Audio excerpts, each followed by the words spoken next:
Na época, as dificuldades eram imensas. Primeiro, a falta de verba, né? Era tudo precário, funcionários eram poucos, os processos, como sempre, muitos, mas nós, com todo o esforço, com toda a dedicação, íamos dando conta do recado. Isso, ao longo desses 40 anos, a situação foi melhorando. Era uma situação extremamente delicada, né? Na Paraíba nunca tinha havido um dissídio coletivo, no Rio Grande do Norte nunca tinha havido um dissídio coletivo e em Alagoas muito menos. Uma vez eu perguntei ao presidente do sindicato da federação, por que é que vocês não fazem dissídio coletivo em Alagoas? E o Rio Grande do Norte começou a fazer. E por que é que não fazem em Alagoas? Ele disse, porque lá é tudo resolvido na base do tiro, da bala. Não dá para fazer um dissídio coletivo. Foi esse o grande desafio que nós enfrentávamos em Recife naquela época. Nós criávamos uma tabela de tarefas, dizia o que é que ele tinha direito, como é que era pago, como é que devia ser pago, tudo mais. Aqui foi uma carta de euforia, o trabalhador da cana-de-açúcar. Greve a gente tinha que jogar nas carreiras, porque para ver quem é que tinha razão e tudo, né? E nesse tempo era muito agitado. Puxa, hoje em dia acho que é tão tranquilo, nesse tempo era agitado.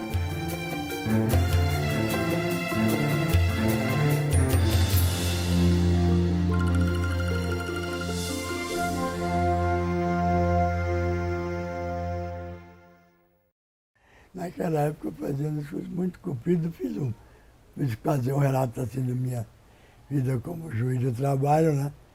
E realmente ficou muito demorado. Eu penso que ela estava com sono, né? Até alguns dos meus filhos já estavam com sono. Na época, as varas do trabalho do Recife funcionavam na Avenida Guararapes, no prédio de APC e APB, daqueles antigos institutos de previdência.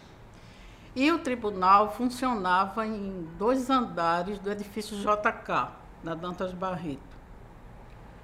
Era tudo precário, funcionários eram poucos, os processos, como sempre, muitos. Na época, a 6ª Região tinha jurisdição sobre os estados de Alagoas, Pernambuco, Paraíba e Rio Grande do Norte.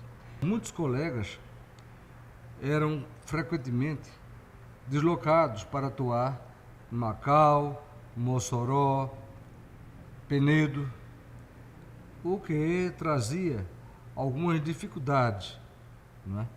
Hoje já não vivenciadas pelos juízes que integram a 6ª Região, porquanto foram criados o Tribunal de Alagoas, de Paraíba, 13º TRT, o de Alagoas, TRT da 19ª Região, e do Rio Grande do Norte, 21ª Região. Comecei em Macau, depois Palmares, Escada, 5 anos em Palmares, 5 anos em Escada, 1 ano e meio em Palmares. E depois Recife. Fui de vara em vara. Depois com o tempo, que é sempre por tempo, né? Tempo e merecimento. Antiguidade e merecimento. Aí fui para desembargadora, passei um tempo lá, uns anos, e depois ia chegando a expulsória e saí antes. Pronto, foi minha vida do tribunal. Primeiro contato mesmo com o Tribunal Regional do Trabalho de Recife se deu, e eu acho que se deu muito antes. Foi a primeira vez que eu fui ao tribunal, quando fui convocado por Eurico Chaves, que era presidente, para substituir na junta de Escada, que fica a 47 quilômetros, 48 quilômetros de Recife. E eu fui substituir na junta de Escada. E com o recado dele de que passando em Recife, antes de ir para a junta, fosse conversar com ele. Eu fui. Quando chegar lá, ele disse, o senhor sabe o que vai fazer, né? Eu disse, não estou entendendo. Vou julgar processo, né? Ele disse, mas o senhor vai encontrar lá. Ele ficou assim, um pouco assombrado. O senhor vai encontrar uma situação lá que o senhor vai ter de superar essa situação. Faça lá, o que é que eu devo fazer? Você faça o que faz em Natal, a mesma coisa. Bom, eu fui, cheguei à junta de Escada, a audiência começava de 8 horas e terminava às 5 da tarde, com intervalo para o almoço. Só tinha um dia na semana. E foi feito um pregão, chamou-se o empregado veio, o empregador não veio. Então, eu fazia o que fazia em Natal. Esperei 5 minutos, chama de novo.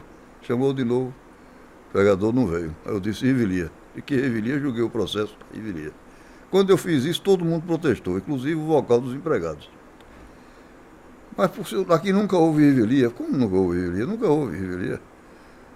Bom, está vendo agora.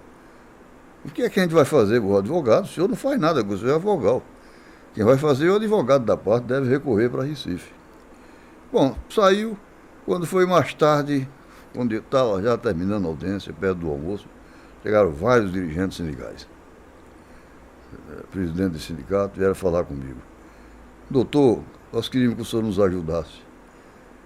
A junta de escada, nós nunca conseguimos fazer uma execução aqui. O juiz não faz execução. Eu chamei o secretário e disse, o que é que está vendo? Cadê os processos de execução? Ele está dentro daquela gavetona, aqueles birôs antigos do DASP, uma gaveta muito grande, os processos estão todos lá. E eu fui, manda arrombar a gaveta, a chave não está aí, mas arromba e traz os processos. Eu quero despachar os processos. Então todos os processos que porventura o empregado tivesse levado a melhor, estavam todos engavetados, nenhum para frente.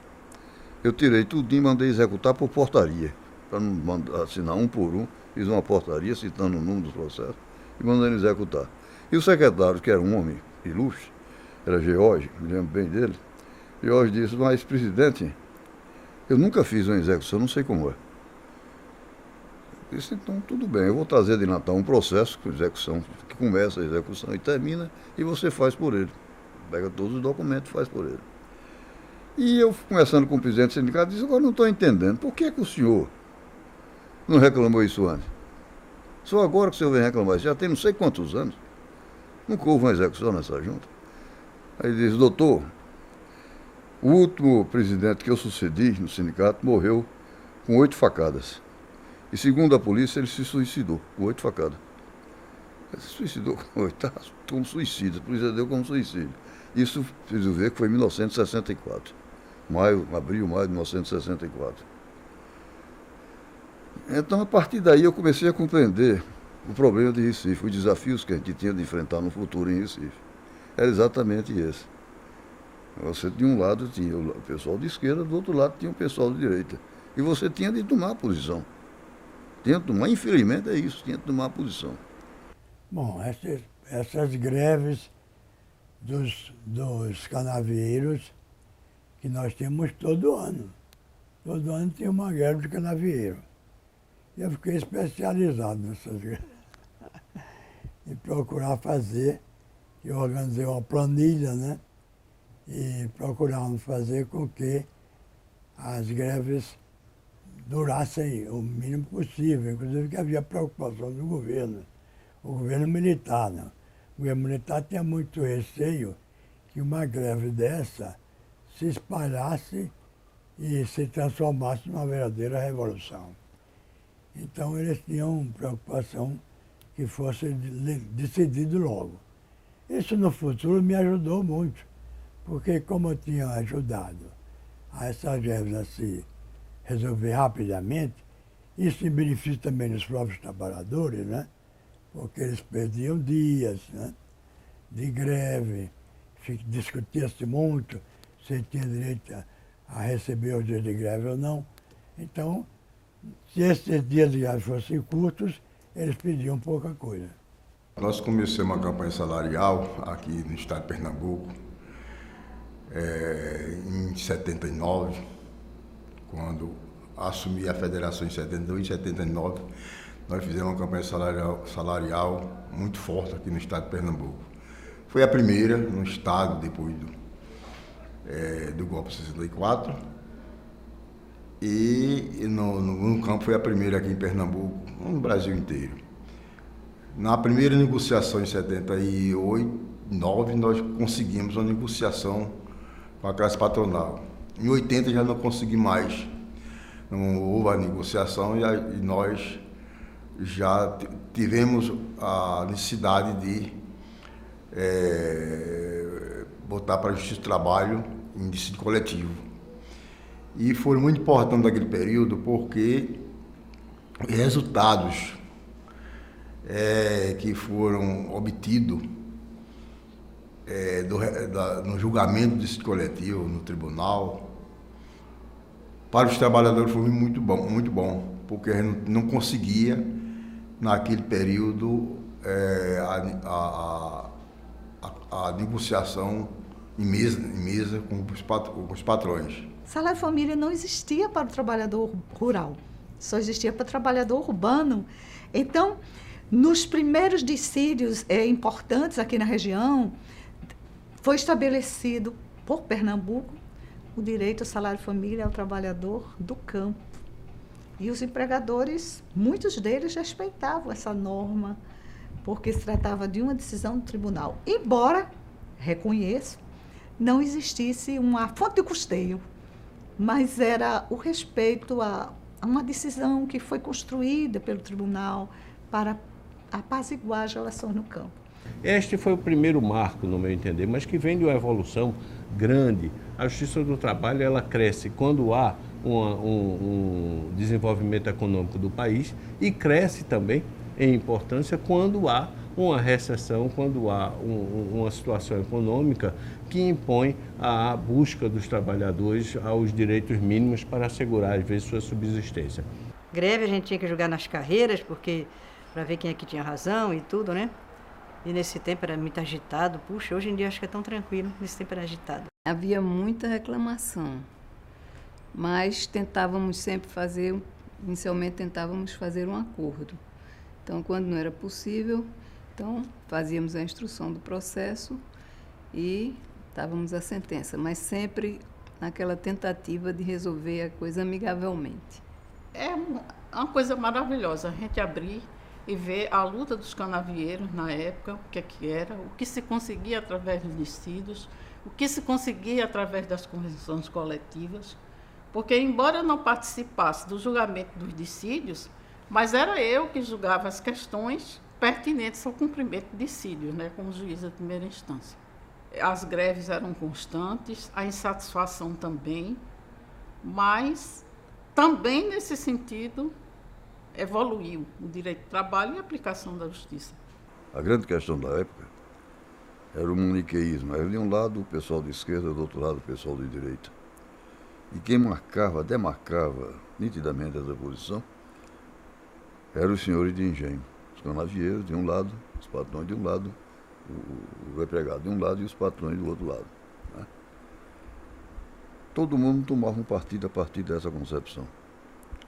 Isso aconteceu sempre.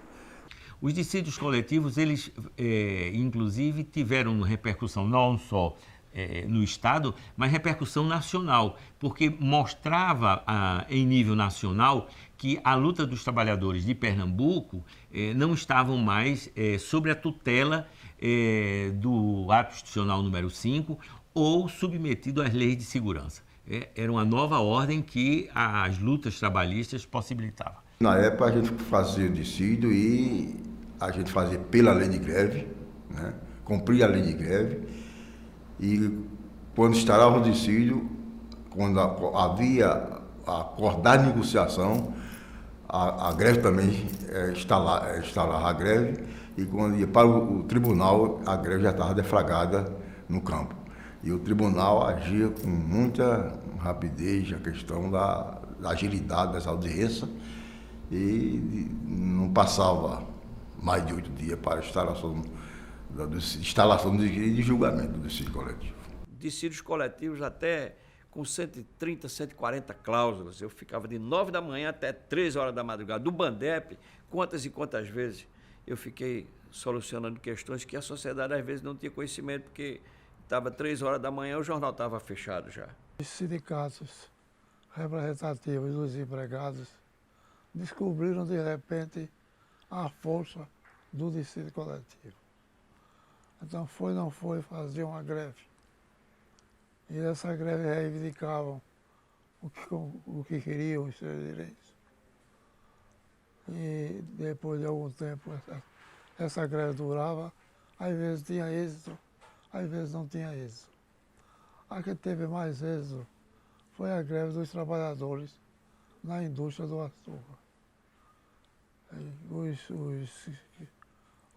operários, trabalhadores na indústria do açúcar, conseguiram realmente paralisar os trabalhos dos empregados da indústria do açúcar. Eram empregados das usinas, dos engenhos, a maior atividade desenvolvida em Pernambuco naquela época era a da indústria do açúcar. Quem organizou os trabalhadores do campo foi Francisco Julião, que foi líder, né, dos trabalhadores do campo. Ele organizou as ligas camponesas.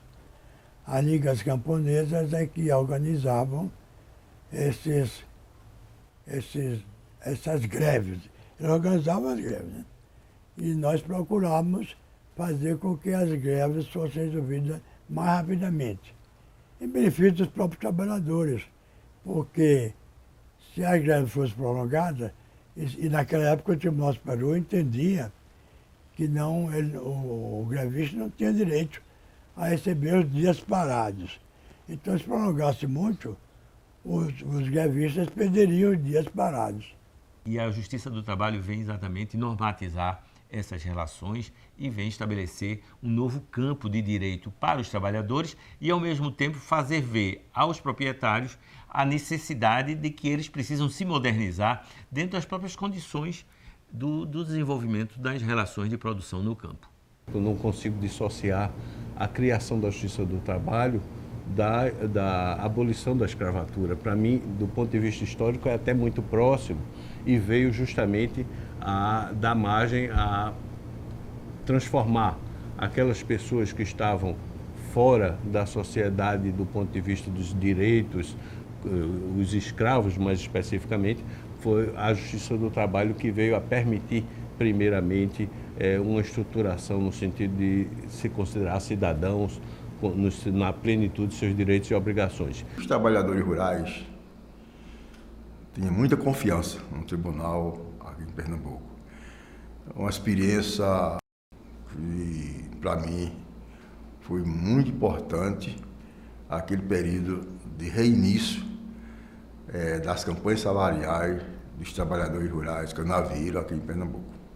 Se o patrão queria de algum modo, qualquer coisa ilegal que o empregado se negasse a fazer, o empregado apanhava. Era surrado, se fosse homem, fosse mulher, era surrado. Em escada mesmo, como eu lhe falei no começo, primeiro processo que o patrão apareceu, eu propus acordo. Era uma mulher grávida. Mas ele readmite a senhora vai trabalhar com o seu salário. Eles, para apanhar de novo, doutor, eu já apanhei demais. E agora eu estou grávida, eu não posso apanhar mais. Era tudo assim, era tudo muito violento, uma situação muito difícil mesmo. Nós, nesse período de 80 a 85, nós chegamos aqui até lançar um documento, Açúcar com Gosto de Sangue, porque era tanta violência, tanto relato de trabalhadores na época, e a gente chegamos a dizer que o açúcar do Pernambuco era doce, mas tinha gosto de sangue. E lançamos esse documento, Açúcar com Gosto de Sangue, distribuímos aí. No meio urbano tem uma também muito interessante e muito triste, essa não é no sentido da vitória, mas assim, da perda, foi no momento da privatização do Banco Bandep. Muitas agências fecharam, muitos trabalhadores foram dispensados. Houve casos assim até de pessoas que adoeceram gravemente e nós tentamos aqui no tribunal conciliar essa situação, diminuindo essa perda tão grande para a classe trabalhadora. No passado sempre houve muitos dissídios coletivos de canavieiros, como também dos bancários. Nos últimos anos é que a coisa diminuiu bastante, porque também diminuiu, né, o número de usinas, o trabalho de banco também passou a ser mais informatizado, mas, na verdade, havia muito... Todo ano era aquela mesma coisa de problemas de dissídio coletivo, principalmente dessas duas categorias. A greve havia maior intensidade, fato, eram mais frequentes, mas isso decorria muito da ambiência socioeconômica tão vivenciada. A economia do Estado amadureceu. Hoje os postos de trabalho se multiplicam e a economia do Estado já não depende, como naquela época, basicamente da agroindústria canavieira. Essa história já desapareceu, né? já não há mais essa guerra contra os canavieiros, essa coisa terrível. Isso foi feito mais por pressão jurisprudencial. A pressão, o tribunal era pressionado a julgar daquela maneira e aquilo ia revoltando o pessoal, né? E a coisa ia efervescendo cada vez mais. Hoje não tem mais isso, o tribunal hoje se comporta de outra maneira. Né? Mudou muito. Eu acredito que hoje os desafios de Recife são menores, até porque diminuiu muito a área de jurisdição do tribunal, que era de 4 estados, hoje é apenas Pernambuco, né? 4 estados e um território federal, hoje é apenas Pernambuco. Hoje nós estamos vivendo um momento muito rico, entendo eu, da justiça do trabalho, porque o desenvolvimento que o país vem enfrentando, ele traz novas demandas, traz novos desafios para a justiça, muito mais profundos, muito mais complexos, e que nós temos marcado justamente esta posição com a ampliação da competência da Justiça do Trabalho, que ocorreu na última reforma constitucional mais densa. A ampliação da competência da Justiça do Trabalho vem justamente em resposta a que é uma justiça ágil, uma justiça preparada, uma justiça identificada com a sociedade para poder dar as respostas que a sociedade precisa.